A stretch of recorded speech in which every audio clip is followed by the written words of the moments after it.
The Silk Road. Sounds epic, right? The name alone conjures up images of adventure, mystery, and ancient secrets waiting to be uncovered. I pictured endless camel caravans snaking across golden sands, merchants in flowing robes bartering for silk and spices, and a landscape untouched by time. But when I landed in Uzbekistan, reality hit me hard. High-speed trains zipped past, modern cities buzzed with life, and taxi drivers greeted me with their one English word, taxi?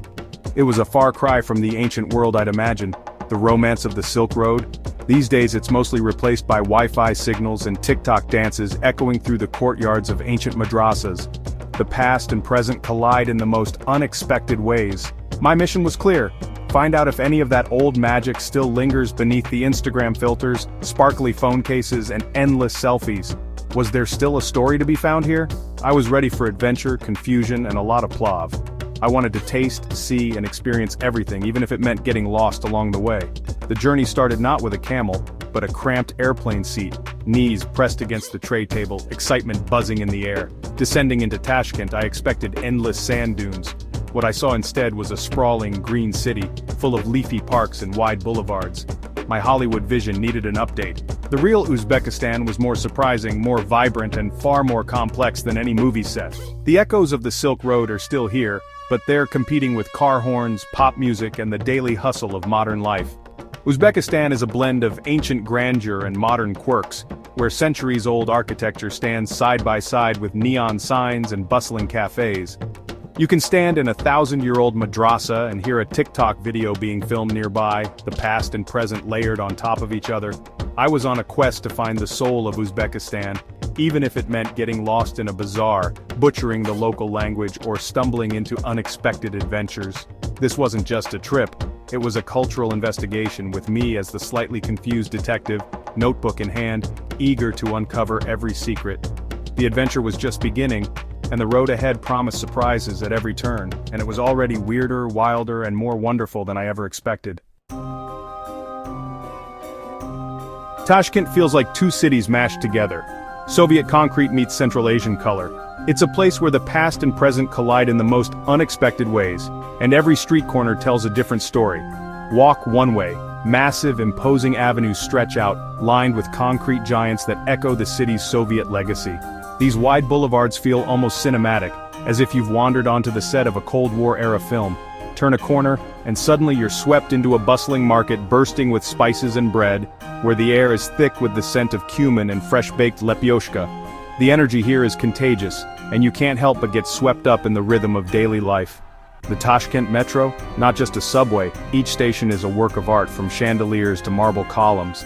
It's like traveling through an underground museum where every stop is a new discovery. I spent hours riding trains feeling like an art critic on a scavenger hunt, searching for hidden gems in the most unexpected places.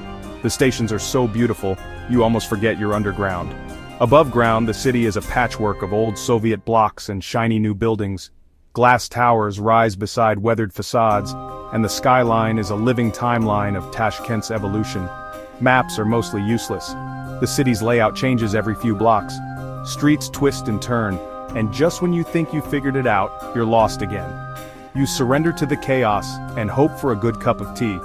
In Tashkent, tea isn't just a drink, it's a ritual. A moment to pause and soak in the city's unique energy. Chorsu Bazaar is the city's beating heart, a dome-shaped market that looks like a friendly alien spaceship. It's impossible to miss, and even harder to resist. Inside, mountains of nuts, pyramids of spices, and endless rows of patterned bread. The colors and smells are overwhelming in the best way. Sellers offer samples of everything. I ate my weight in cheese and honey before buying anything. Every taste is a new adventure, and the vendors are eager to share their favorites. It's noisy, vibrant, and the perfect blend of Soviet past and Central Asian soul. The market is a living, breathing crossroads of cultures and generations. Tashkent hasn't decided what it wants to be, and that's what makes it fascinating. It's a city in flux, always reinventing itself, never standing still. Every street is a surprise. One moment you're in a Soviet plaza, the next you're surrounded by vibrant mosaics and bustling cafes. The city keeps you on your toes. Embrace the confusion, let yourself get lost, and you'll find the real Tashkent. That's where the magic is. In the unexpected, in the blend of old and new, and in the stories waiting around every corner. Samarkand, straight out of a fantasy novel. The Registan is the main event. 3 madrasas covered in so much blue tile you need sunglasses for the architecture. Standing in the square you feel tiny, dwarfed by centuries of faith and power. Tourists battle for the perfect selfie, waging silent wars with selfie sticks. The scholars of old would be baffled. Beyond the Registan, Shah-e-Zinda is a street of mausoleums, a dazzling peaceful city for the dead. The Bibi Kanim Mosque, once among the world's largest, is a beautiful crumbling reminder that even empires have structural issues. Samarkand lives up to the hype, more stunning in person than any travel brochure. Every corner reveals another jaw-dropping mosaic, another shade of blue you didn't know existed. The artistry is overwhelming. After a day here, your brain feels redecorated in Islamic patterns. It's exhausting, exhilarating, and absolutely worth it. Samarkand is a visual overload in the best way, and yes, it's even better than Instagram. I expected camels everywhere in Uzbekistan. Reality? I saw one, bored, posing for tourist photos. The bazaar wasn't a chaotic treasure trove, but an organized market with authentic souvenirs made in China. Haggling was more polite dance than dramatic showdown. I bought a hat I'll never wear, but the experience was worth it. Tourist mishaps are part of the fun, like buying a train ticket for the wrong day and city. When in doubt, point at a picture and look helpless. It works. The quest for authentic experiences leads to odd places like eating in someone's living room while cartoons blare. The most authentic moments are the ones you don't plan: wrong turns, unexpected conversations, and tired camels. Embrace the surprises, that's where the real stories are. Forget the guidebook, let Uzbekistan surprise you. Bukhara is the Silk Road's labyrinthine soul, a maze of narrow streets and hidden courtyards, where every corner seems to whisper stories from centuries past. The city's sandy walls and turquoise domes have watched travelers come and go for generations. Here, getting lost isn't a problem, it's the point. Wandering without a map is almost a rite of passage, a way to let the city reveal itself to you, one unexpected discovery at a time. Every wrong turn leads to something new, a mosque echoing with ancient prayers, a workshop where artisans still shape copper by hand, or a quiet tea house where the scent of green tea drifts through the air. The Poi Kalyan minaret towers over the city, a masterpiece even Genghis Khan spared. Its silhouette is a constant companion, visible from almost anywhere in the old town.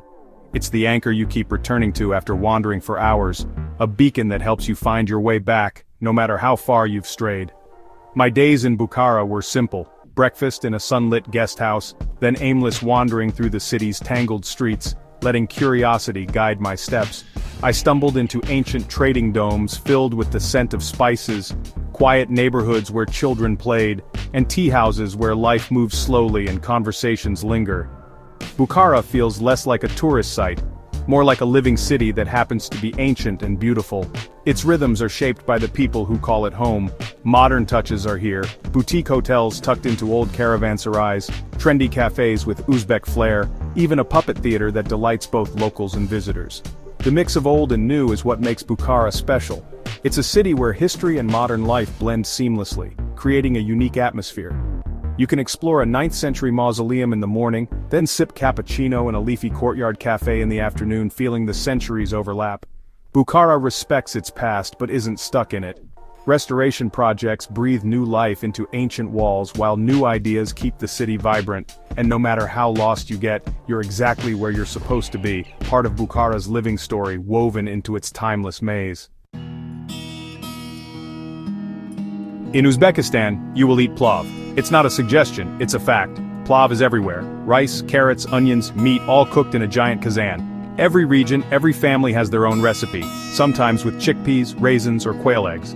Plov is a national obsession, served for breakfast, lunch, and dinner. Watching it made is a ritual.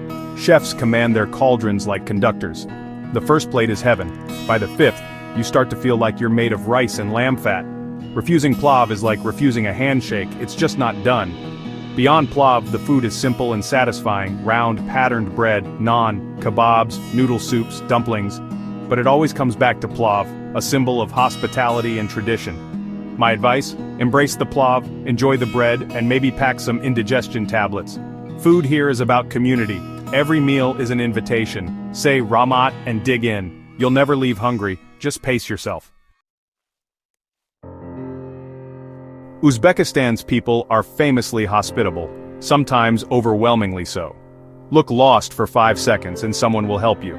Show interest and you'll be invited to join. Sometimes for hours, sometimes for a wedding.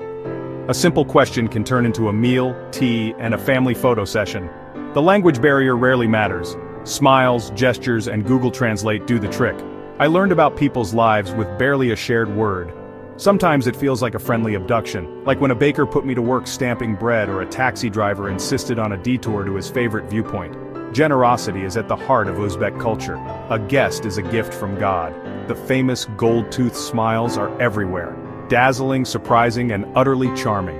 It's a perfect metaphor for the people. Unexpected, brilliant, and warm. You'll leave with more friends than souvenirs, and a few stories you'll never forget. That's real Uzbek hospitality.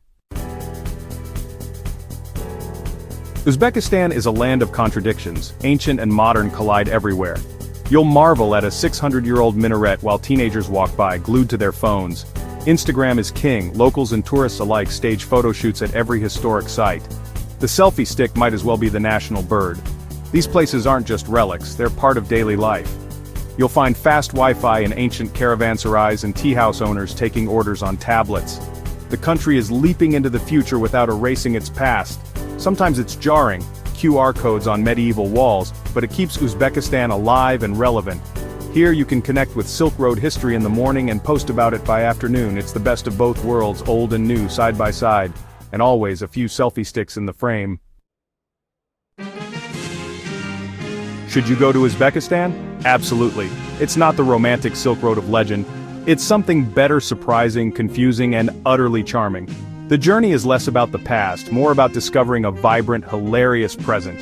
If you crave predictability, look elsewhere. But if you love adventure and plav, you'll fit right in. The real souvenirs are the small moments. Laughter with a taxi driver, hot bread from a tandoor, a gold-toothed smile. These are the memories that last. Uzbekistan rewards curiosity and welcomes those who go with the flow. Go for the architecture, stay for the people, embrace the quirks, the chaos, and the unexpected. Bring an open mind, an empty stomach, and a charged phone. It won't be the Silk Road you imagined, but it'll be unforgettable. And yes, you might see a camel, just don't get your hopes up. Book your ticket before everyone else does.